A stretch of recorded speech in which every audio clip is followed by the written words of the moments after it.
Welcome to the Joy in Purpose podcast. My name is Lola. I am the creator and host of this platform. I am also a doctoral student in a psychology program. Joy in Purpose is a podcast dedicated to conversations about purpose, career development, and mental health. I also interview individuals to share their purpose stories.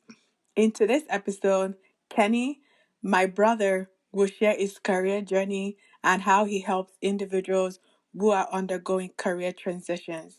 Before we begin the interview, I would like to remind our listeners that this podcast is not a replacement for therapy. Information shared on this platform is for educational purposes only. Thank you for listening.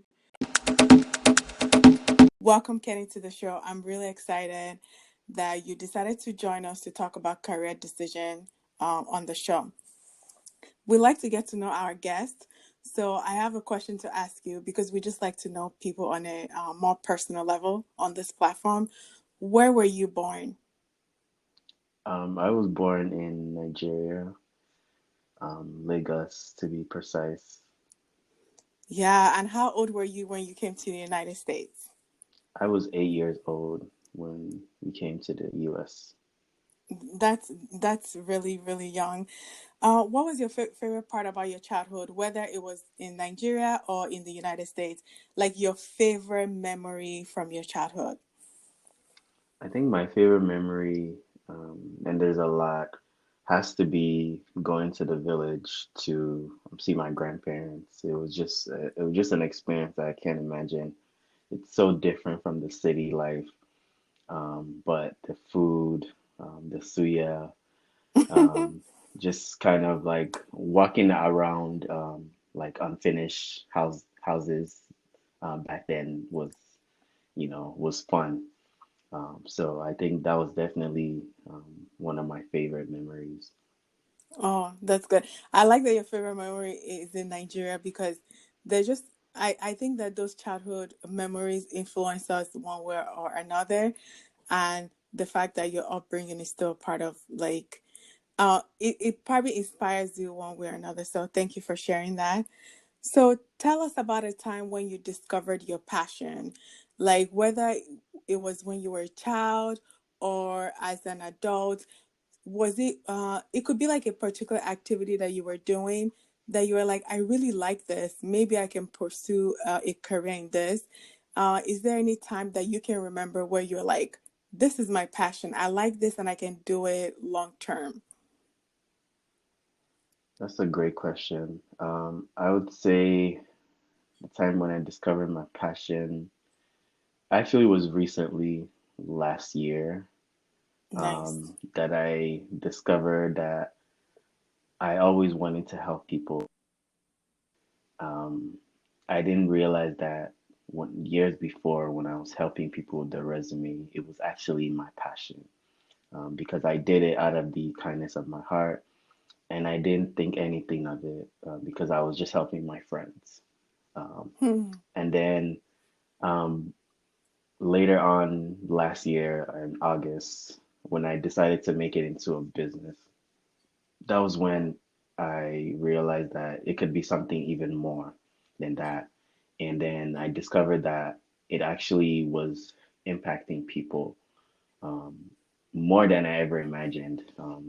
And the fact that my friends that helped me before making into a business were actually the one bringing me more business because they've seen the impact it has on their life. So it made it easier to kind of help others stretch my work far and wide. And I've just realized that this was just the right avenue for me to continue helping people and making a difference in my community as well as pretty much everywhere else I touch. Oh, that's really nice. I like the fact that you were doing it for free and people were able to possibly get better jobs. They realized that you were making such a great difference in how they were presenting their skills in on their resume, that now even though you help them for free, they were the ones bringing you paid clients. So it Hmm. just goes to show how important your work was. So how did you become good at doing resumes? I know that you were doing it for free. Uh, like what made you become so? Because all of us have to do a resume at one point or another. Like, Yep. what Mhm. made it a passion for you? I think I would say it started when I was in college. So just like most people that go to college, at one point in time, I had to create my first resume. Mm-hmm. So it was probably my first resume, and I wish I still had it at this point. It was probably one of the worst resumes I've ever done, because it was a template, and it was very rough, and there was a lot of mistakes, and I realized when I was trying to get an internship that I needed to have a better resume. So I would go to my career center to get help, to also learn how they were looking at resumes, because that ultimately was what helped me to be able to look at other people's resumes, after I graduated. So I think just having that knowledge, and just realizing that, okay, resumes are really important. It doesn't matter what field it is. Um, it it sparked my interest of, okay, how can I make a difference? How can I pay it forward? And I realized that I have a passion for looking at other people's resumes, because ultimately all resumes tell a story. Doesn't matter where you took off work. Maybe you had kids and you couldn't work, or doesn't matter your major. Doesn't matter when you started going to school. It tells a story, and it also helps shape your experience. And I think I've come to appreciate that, in every resume that I look at. It helps me as well, knowing that, okay, this is the person's story. Okay, this is where they are now, and this is where they want to get to in the future. And I think that just continued sparking my interest. And ultimately, it helped me decide that this is my passion going forward. And I hope to make it even greater than what I have it now. You know what I love about what you just said? You said that resume, they tell a story. I can see why many people will come to you because some people might be insecure about their resume, maybe Yeah, because they have a gap in their work history yeah, and they might be embarrassed, like, oh, I didn't do anything. But because you look at it as telling a story, to add empathy with the service that you provide and be like, yeah. okay, you be realistic with them. Okay, you didn't work during this time, but there's a way that we can still put it together to tell your story. Yep, Because at the end of the day, when people get a job, I'm out as a their employee, as a someone that is their coworker. I'm working with the person. I'm not working with their yep, resume. So I'm very sure the way you also help them with their resume influences how they see themselves and definitely, possibly how they show up in the workplace. definitely. That's Yeah, amazing. yeah, So, my next question now is first, let's talk about your career actually. So, it seems like the resume, you as a resume editor, is a side hustle, it's a business that you have on the side. What is your career? Like, what do you do for a career? yeah. So I am a applications analyst, at Tyson Foods. So a little background on Tyson Foods. It's one of the world's largest, food processing manufacturers in the world, and they produce, or process chicken, beef, um, any ballpark foods that you would get at, an NFL or baseball game, or even a soccer game, or even a high school game, could have came from Tyson Foods. So, and I pretty much, it's kind of in between IT and the business, but we're more towards an IT, um, at least for what I do, in terms of helping the company. So, yeah, that's pretty much, my career as of now. Okay, that's good. Whenever anybody mentions Tyson Foods, I think of chicken. Yeah, So I like the I like how I was asking you about your favorite childhood memory, which is going to the village. And I know in Nigeria, when you go to the village, that's when you see farms. Mm, And now you work for a company that is known for creating. So we're in the middle of a pandemic. I think you will agree with me that being having a job in the middle of a pandemic is a blessing. And I can yes, also, it is. yes, and I can also imagine that many people come to you because they want a job. Maybe they got laid off, or their hours got reduced. What are the patterns that you're seeing right now? Are people coming to you because they want to make a career change, or are they coming to you because they lost their job in the middle of a pandemic? Sure. I think it's a mixture of both, or all the things that you mentioned. So I've had college students come to me because they graduated maybe last year and they've been looking for a job. Hmm. I've had people who are in a job and they're trying to get a better job. So it's been a mixture of both. But I think right now, the job market right now is getting back up to where it needs to be. Jobs are being added every day. Companies are trying to um, hire not just individuals, but more people of color. Okay. And they're trying to diversify themselves because one thing this pandemic has taught me and a lot of people is if you don't have a diversified product, it's easy to fail. It's easy to lay off people. It's easy to be part of I guess, part of a group where your niche product is no longer needed because technology is moving so fast and your company can't catch up. So, but yeah, I mean, I hope I answered your question. Yeah, I yeah, I think so. I just want to ask a more clarifying question for myself and for the audience. If you're not onto the changes in technology, the changes going on around the globe, you will be left behind as a company. You have Yes. to get along with the times. So, um, how does this impact the person looking for a job, the job applicant? How does this impact us? Does this impact us in the sense that, like, we also have to have diversified skills? Is that something that you're encouraging more of your clients to do, or is it a matter of we just have to know how to put our skills together on paper? I hope my question makes sense. Yeah, Like, no, it uh, makes sense. So one thing that I've noticed with helping different people and just understanding the way the job market is, it's good to have the hard skills, but the soft skills are becoming more and more important. So having good communication, time management, any other soft skills that is required by the job description is definitely important to have, as well as having those core skills.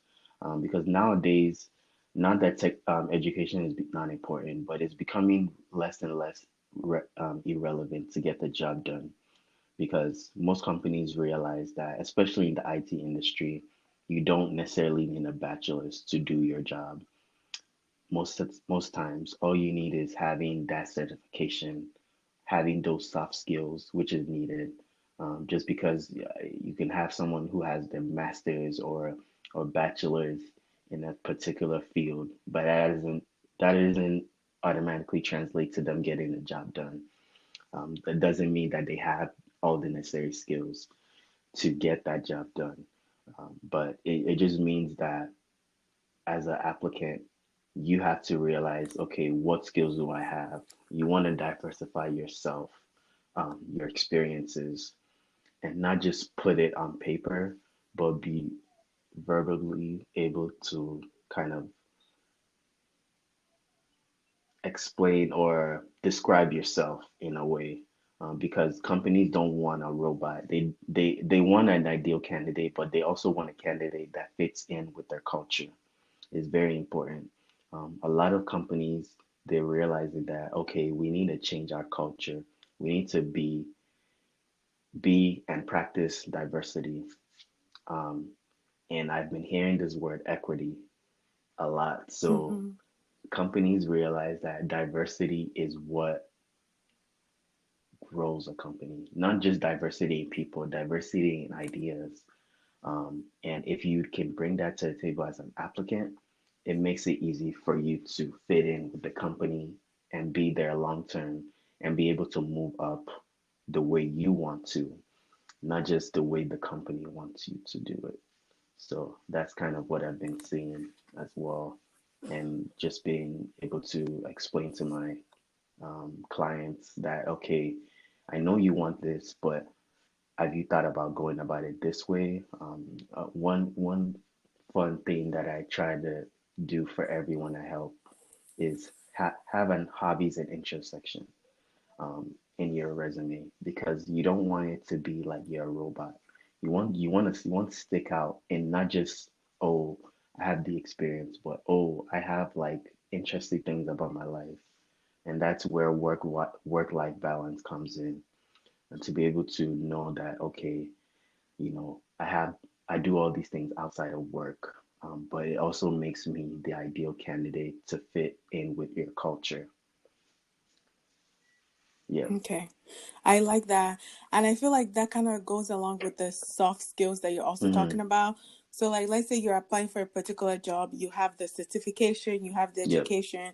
But if your hobbies section is talking about maybe you like to Yep. volunteer, or maybe you're coach for Basketball a team. Yeah. basketball team, it kind of shows, oh, this person knows what it takes to work in a Yep. team. They have to encourage Yep. people. If they didn't win, you don't have to like Yep. encourage them, Exactly. so that they can focus on the Yep. next game. So is that kind of how else can we represent our soft skills on the resume, um, or is that the way that you present it to your I think clients? not only just presenting in your resume, but in interviews as well. So one thing I'm trying to Mm, get or turn my business into more is more of like coaching and getting candidates prepared for interviews, because that's where the harder part is, to nail that interview and connect with the recruiter or the hiring manager. So, in interviews, and a lot of interviews now, they're doing more behavioral questions. Even in technical interviews in my field, they're trying to see how you're going to mesh with the team, because there's going to be problems that come up. So how do you go about it? Are you patient? Are you analytical? Do you know how to talk with stakeholders? And this relates with other jobs as well too. So um, candidates or applicants need to know that when they're applying or when they're doing interviews, your resume already got you to that stage. Now it's for you to prepare mm-hmm, yourself, understand what skills do you have, because you can't fake an interview. They will always find out if you were to get an offer. You will always have to prove yourself at that point. So it's important to truly be yourself.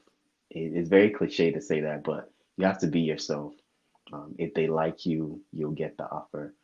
And you have to understand that when you're doing interviews, you're representing yourself and those that came before you as well. So understanding that, okay, this is where I'm lacking. This is my strengths, and understanding, okay, this is where I can improve on, and adequately preparing yourself, doing multiple interviews with different people, doing interviews with someone that's um, not uh, like impartial, and also willing to give you good feedback as well before that interview stage with the company, with the recruiter, just so that you can avoid any mishaps.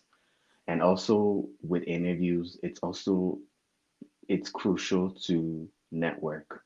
So when you're trying to get into a company, making use of LinkedIn is very important.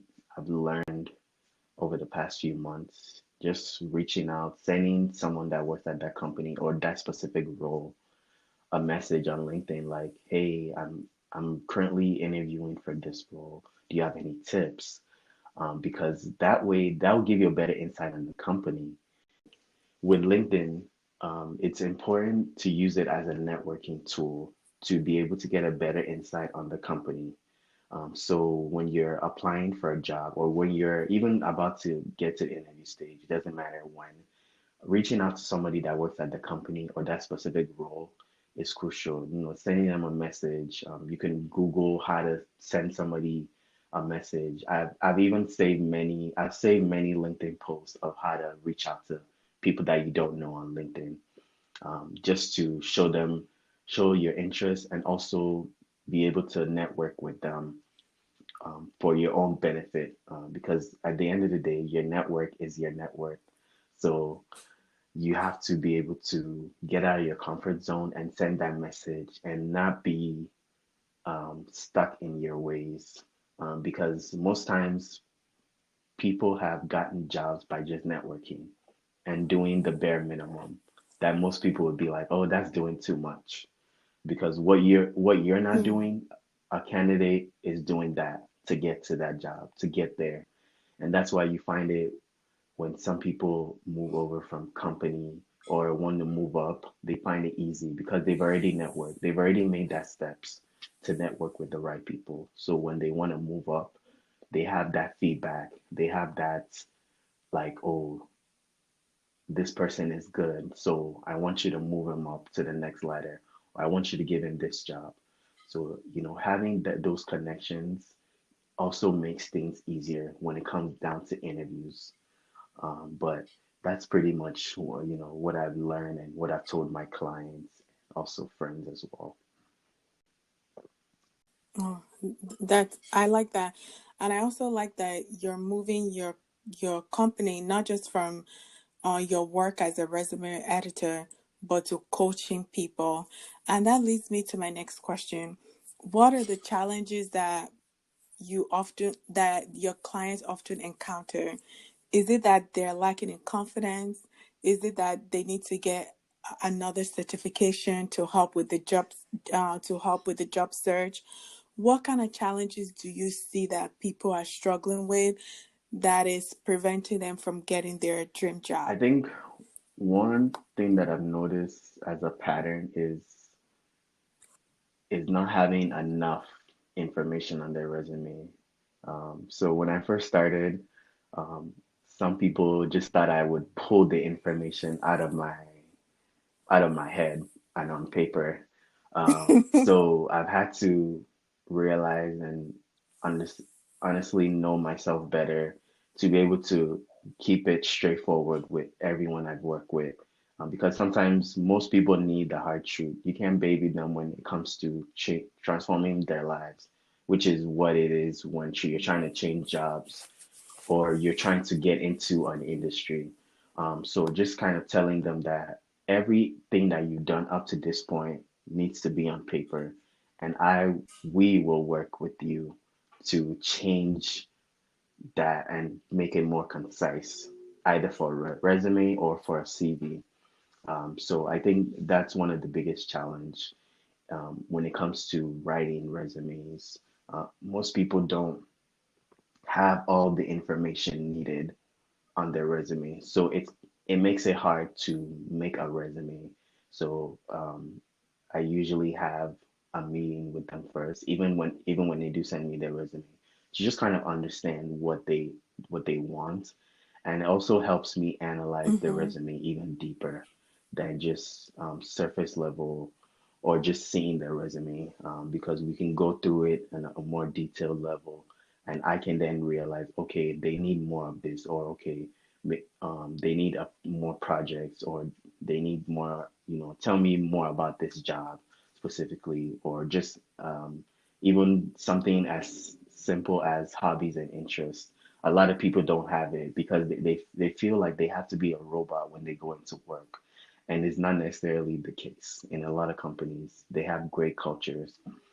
Um, but you have to understand that, um, you have to put your best foot forward in your resume.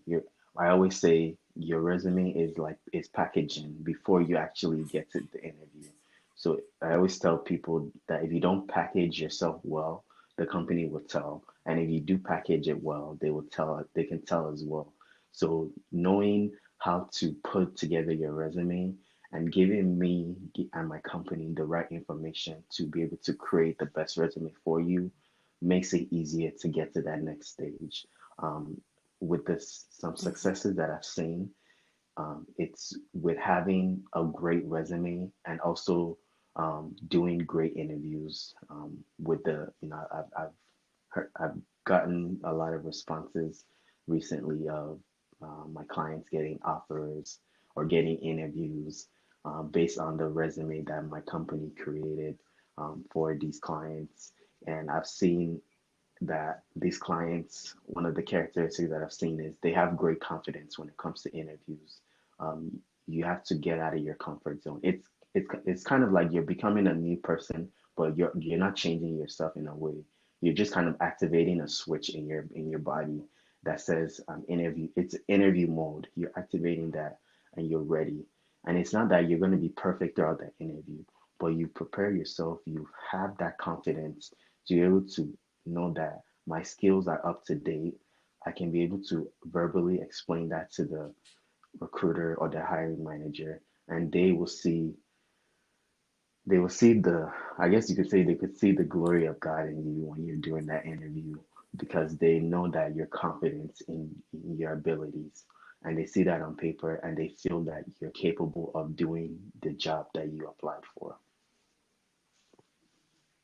Yeah, I love that because it's not just like you were saying, it's about the packaging. The packaging includes your education, your certification, and also the soft skills that also shows up in interview where they'll be able to see that, oh, this person, I would like to work with this person. So that means I'll hire them.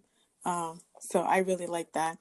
Are there any other tips that you would like to share with us? This is the final question that you would like to share with us, whether in regards to resume or interviews, because I love that you're not just going to be focusing on resumes, but also on interviews.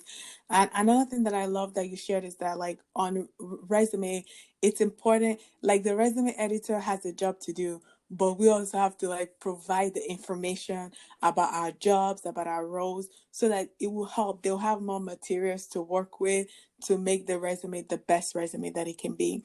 Any other tips that you can give someone who's looking for a job, who would like to move up in the corporate ladder? Like, any other tips for people who want to transition, have people who would like to transition in their career?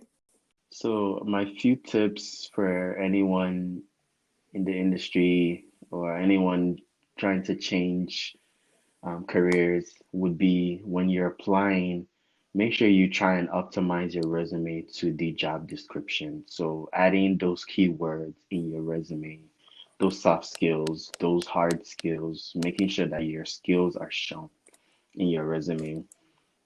And then I would also say make sure you're prepared for the interview. Understand what the job is asking you to do and not just apply. Don't waste time applying when you're not qualified. And next, and the final tip actually would be to network. Network, if you're trying to get into a particular company and you have a specific role in mind, look up that role in that company. Look up somebody that works in that company. I would look up a manager for that particular department if you can. Network with recruiters, network with someone that works in the company, and just and if you know somebody already, try and get a referral and ask questions about, okay, what's the culture like? What's the management style or how is the leadership? How are decisions made? Ask questions. Don't feel like you not don't feel like you're not capable of working at a company because you feel like you're not good enough or your resume is not good enough. Everyone is good enough. It's just if you put your best foot forward, it makes life much easier than you not trying at all. And that's all the tips I have. I love those tips. And now I know, I already know before, but I really understand why you're one of the best resume editor out there, because you look at a resume as telling someone's story, and you're also come at it from a place of empathy, in the sense that, like, oh, you haven't worked in so long, that's okay, there's still a way for us to tell your story on a resume. So I'm very sure many of people listening will love to work with you. How can we get in contact with you? So share with us some of your socials. And also, you mentioned some posts on LinkedIn about how to network. So if you don't mind sharing some of those posts with me, and I'll include it in the show notes. Um, yeah. Sure. So you can contact me on LinkedIn. My name is Kende Sodunke, or you can search Kenny Sodunke as well. You should be able to find me. And you can also add me on Instagram. That's at Bobo Kenny underscore. And those are my two socials that I use more frequently, especially to network with clients and just kind of, you know, help any way I can. That's amazing. And I'll put all those links in the show notes. Thank you so much for sharing with us and giving us some encouragement, as many people are facing career transitions, or maybe they're just interested in changing their careers. Thank you very Yes. much. Thank you. Thank you for having me. You're welcome. Bye bye. Bye. So, my few tips for anyone in the industry or anyone trying to change careers would be when you're applying, make sure you try and optimize your resume to the job description. So, adding those keywords in your resume, those soft skills, those hard skills, making sure that your skills are shown in your resume. And then I would also say make sure you're prepared for the interview. Understand what the job is asking you to do and not just apply. Don't waste time applying when you're not qualified. And next, and the final tip actually would be to network.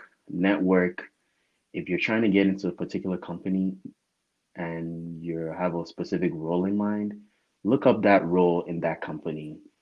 Look up somebody that works in that company. I would look up a manager for that particular department if you can. Network with recruiters, network with someone that works in the company, and just and if you know somebody already, try and get a referral and ask questions about, okay, what's the culture like? What's the management style, or how's the leadership? How are decisions made? Ask questions. Don't feel like you not don't feel like you're not capable of working at a company because you feel like you're not good enough or your resume is not good enough. Everyone is good enough. It's just if you put your best foot forward, it makes life much easier than you not trying at all. And that's all the tips I have. I love those tips. And now I know, I already know before, but I really understand why you're one of the best resume editor out there, because you look at a resume as telling someone's story, and you're also come at it from a place of empathy, in the sense that, like, oh, you haven't worked in so long, that's okay, there's still a way for us to tell your story on a resume. So I'm very sure many of people listening will love to work with you. How can we get in contact with you? So share with us some of your socials. And also, you mentioned some posts on LinkedIn about how to network. So if you don't mind sharing some of those posts with me, and I'll include it in the show notes. Um, yeah. Sure. So you can contact me on LinkedIn. My name is Kende Sodunke, or you can search Kenny Sodunke as well. You should be able to find me. And you can also add me on Instagram. That's at Bobo Kenny underscore. And those are my two socials that I use more frequently, especially to network with clients and just kind of, help any way I can. That's amazing. And I'll put all those links in the show notes. Thank you so much for sharing with us and giving us some encouragement as many people are facing career transitions, or maybe they're just interested in changing their careers. Thank you very Yes. much. Thank you. Thank you for having me. You're welcome. Bye bye. Bye.